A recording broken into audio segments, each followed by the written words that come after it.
Alright, I'm back again with another video. This time I'm gonna try to get to the very basics because I was asked if I can do a video of the basic wiring. So I thought I might as well just start with how you get Simvim Cockpit onto the Arduino, for the very first time. Might as well go all the way to the beginning. So I got myself another Arduino. This is not the one that I'm using on my setup right now. That one is still right there hooked up. So I'm gonna flash the firmware on this, and then we'll go continue and explain how to start programming functions into it and how to use the software on it after you flash it. So the first thing you gotta do, of course, is you need to go to the Simvim Cockpit website so that you can read all the instructions. And I've talked about it in many of my videos before, that it is very important to read a lot and understand, before you start working on it, because if you don't read everything that Vlad and Roman explain, it's going to be harder for you to understand how to do it, and you are going to get confused and lost. It's not very difficult, but it does require reading and paying attention to their instructions, and they do an excellent job of explaining how to do it. So that's what we're going to do here to start off here. So basically you need the Arduino to start, and if you're going to need the Ethernet module, you need to get that. If you're not going to do the Ethernet, then all you need is the USB, and then you need to download the software. I believe that he has older versions available for download, but if you want the latest one, you need to become a member of Patreon and support them. He doesn't have a minimum amount, so anything you want to donate on a monthly basis, will be acceptable as far as I know. But I highly recommend that you do, because the work that they are doing on this is amazing, and once you start using it, you're going to be blown away by the kind of things you can do with it. So basically, okay, so it says we're gonna get the firmware, which is the latest version that I got is 0.947a. I already have it, so I'm not gonna go ahead and download it again and everything. But once you download it, you're gonna get a zipped file, and you need to unzip it. And once you unzip it, you need to go to your Explain folder, Resources, and Plugins, and you're gonna stick the Simvim folder in there, in the plugins folder, and inside of it will have all these files. The data config is the one where you're gonna be storing all your basically your commands and everything, the assignments and everything that you put on it. So once you have it in there, once you downloaded it and put it inside your Explain Resources Plugins folder, then you can open up your Explain. I'm sitting here in the Boeing 727 right now, and you can go to the Plugins menu on the top, find Simvim Cockpit, and you're going to go to Firmware Upload. And it tells you make sure that the board that you want to upload the firmware to is not connected to the USB, and click the button below to select the firmware type. So this is going to be a master board because it's the main Arduino. So we select master board, and now it says plug in the controller board into the USB and click select port. So I'm going to go ahead and plug it in, and I'll be right back. Okay, so I plugged it in now. I put detect port, and it detected it on COM4, and it's a Mega 2560, which is correct. And I am not using Ethernet, it's USB, so this is not checked. And all I have to do now is click upload, and it opens up that window there. It should only take a couple of seconds. Upload attempt completed. If the connection with the controller isn't established, make sure you've set the options correctly. So then all we have to do is click done, get out of here, and now we can open up the status window for Simvim. It doesn't seem to be recognizing it. Let me put hardware reconnect.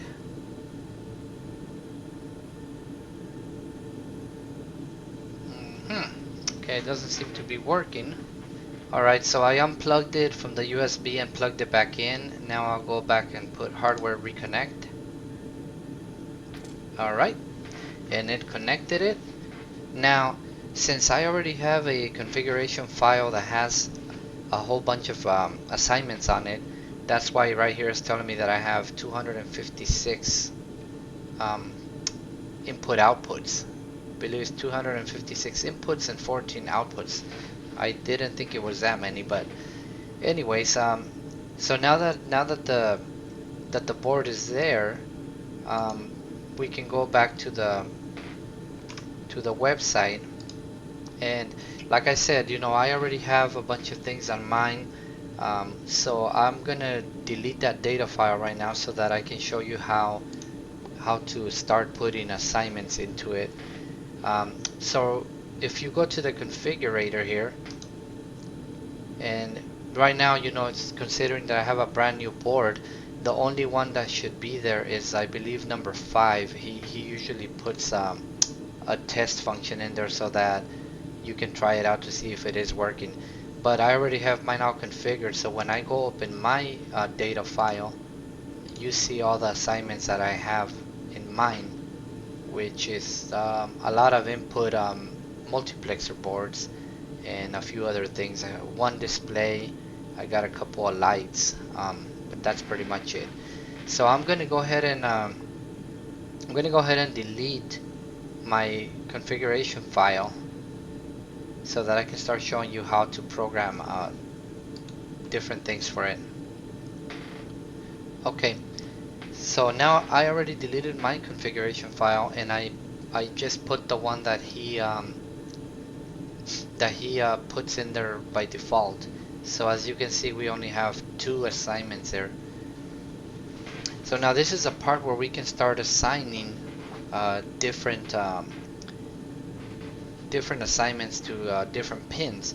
So each one of these pins you can assign either input or output, except if you're gonna use multiplexer boards, the way I'm gonna explain later on other parts of the video or different videos. If you plan to use multiplexer boards, that's why number 22 through 29 are not here, because those are used for the bus and for the data lines and all that, so you cannot use those. But any other pin here, you can assign it either an input or an output, and you'll get to see when I start talking about how we're gonna wire them and the other videos, the other parts of it. You're gonna see how it is that you know, you're gonna put these assignments all together, you know, the wiring with the assignments. So in one of the examples that I gave, I believe I was talking about a toggle switch that I put on number 2 and 3. So if I wanted to assign that to something, let's say for example I was going to use a 737 and we're going to do the overhead panel, and let's say I wanted to assign it to the fasten seatbelt lights, which is a 3-position switch. So I connected that to 2 and 3, so I would select the first input like it says right here. So I would select number 2, and it automatically assigns number 3 right here, right below it. You see that they're both taken up. Now in this case, if I just wanted to try out that, I would just basically save my configuration file, make sure I save it in the same location in the X-Plane folder, Simvim, or resources, plugins, and then inside the Simvim folder, and I click on the data config file, save it. It's gonna ask me if I want to overwrite it because I already have it under that name, so I put yes, and that should be it. Now if you wire your switch correctly, that should work on the 737 fasten seatbelt sign. That's pretty much all there is to it. Now if you wanted to do a light the way I talked about over there on the example on the table, let's say I wanted to, I'll go back to to the 737 and let's say we go to the autopilot panel. Okay, so now suppose that I wanted to connect that light that I was playing around with earlier. I believe I put that one on number 21. So if I wanted to program pin number 21 to be an output rather than an input, I would have to select something that's an output, like a light. So this light indicates when the command autopilot command A is on. So if I click on that one, it wants me to select which one of the pins I want to select for that output. So I would select number 21, and now I have that one assigned to it, and I would just save it under the same name again, overwrite it, and that's it. It should be saved. Now if my wiring is correct, when I jump into the 737 and I engage the autopilot and that light comes on, my light out here in my home cockpit should come on as well. And that's pretty much all you have to do for all of these. And each one of these boards up here, you can select if you have different boards, like a servo board, a stepper motor board, a matrix board, or LCD panels. You can assign them to different pins depending on where you have those attached. There's still a lot of things in this project that I have not done. I have never messed around with stepper motors or servos or matrices, and I only have one LCD. So there's still a lot of things that I cannot even talk about because I've never even done them yet. Maybe someday I will, but up until now I wouldn't even be able to begin how to explain, how to do some of those things because I have not done it myself. Okay, let's say for example you wanted to attach a multiplexer board for inputs. So the first thing you need to do in order to do that, let's say I wanted to attach that to pin number 15. I would click on pin number 15 and then I would select input multiplexer, and then that would assign that pin is going to now have an input multiplexer, and the parentheses tells you how many inputs you have already assigned, which of course right now it's 0. When you want to assign something to that multiplexer, once again, let's say I wanted to attach that fasten seatbelt sign to that. I just have to go to the overhead panel again on the 737, select the fasten seatbelt sign, 3-position switch, click on the number 15 so it could open up the multiplexer pins, and then I would attach it. Let's say I wanted to use the first 2, I would attach that to the first 2. And now when I go look at now you see that it has 2 assignments, and when I click on it now, you'll see that seatbelt 3-position switch is on 0 and 1. The little arrow here means that it's linked to the top one on top of it there. Now if you wanted to do a rotary switch, for example the engine start switches, that one uses 4 positions. So let's say you wanted to assign that, you would click on that and then you select the first input where you have attached that pin. So let's just say we were going to use 38 forward. So you would basically select 38, and it's a 4-position switch, so it takes up the next 3 after the 38. Now if you wanted to assign that same type of switch to the multiplexer board, you do the same thing. You click on whichever one you want to assign, you go to the multiplexer board, and let's just say we're going to start this one at number 10. We click on number 10. Now we have 6 commands, 6 functions programmed into the multiplexer board. When you click on the number 15, now you see that you have the engine 2 start switch, 4-position switch, and the next 3 are taken up.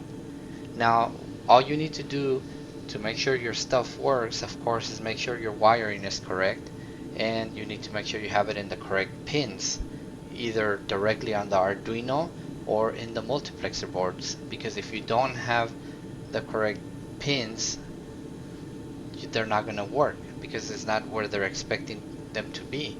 Now when you do your wiring for the bus, there's one very important thing that I forgot to mention, and that was that you need to make sure that you you do your wiring very firmly, that it doesn't come loose, that no two wires are touching each other. He recommends, if you look here on the website, he recommends that you use resistors in order to basically prevent like something giving false signals or shorting out. But he says that if you are very good with your wiring, you can probably get by without them. I have not used them in mine, and I haven't really had any problems that I can think of. And my wiring is probably not the best, so that is up to you whether you want to use it or not. Alright, so now that you've seen how that works, we're gonna get into explaining some of the actual wiring and see how it looks on the Arduino itself, and hopefully that'll paint a better picture for you and you'll be able to understand it a little bit better.